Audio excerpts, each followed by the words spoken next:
éditions École de loisirs.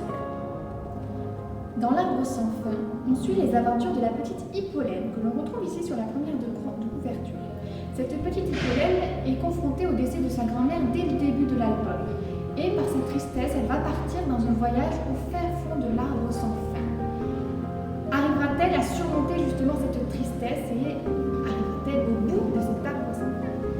Dès l'ouverture du livre, on est plongé dans un environnement complètement naturel avec un zoom sur une feuille. On peut voir toutes les nervures de cette feuille qui représente une sorte de chemin infini, de possibilités infinies. Dès les premières pages de l'album, on est encore plongé dans cet environnement tout à fait naturel, comme on peut le voir avec cette sorte de micro-société où l'on peut voir différentes petites maisons et où il semble y faire bon vivre avec tous ces petits êtres imaginaires. Grâce au personnage d'Hippolène, nous découvrons différents univers, des univers parfois angoissants, comme vous pouvez le voir ici, avec ces insectes, mais parfois aussi un petit peu plus sombres, comme ici. L'album de jeunesse, je l'ai trouvé très touchant, comme j'ai pu le dire déjà précédemment, j'ai trouvé les couleurs très vives et cet environnement naturel m'a beaucoup touchée.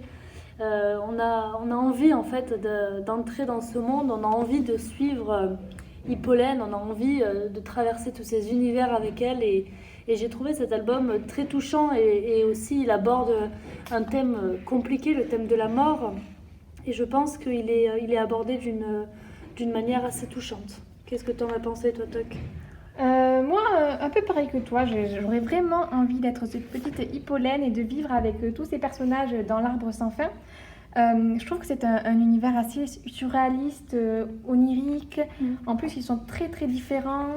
Il y a beaucoup, je trouve, de symboles, c'est-à-dire qu'elle passe 7 saisons. Qui pourrait rappeler par exemple les 7 étapes du deuil. Les 7 étapes du deuil, là, on pourrait penser en effet que ce sont les 7 étapes du deuil avec l'ultime étape qui est finalement l'acceptation.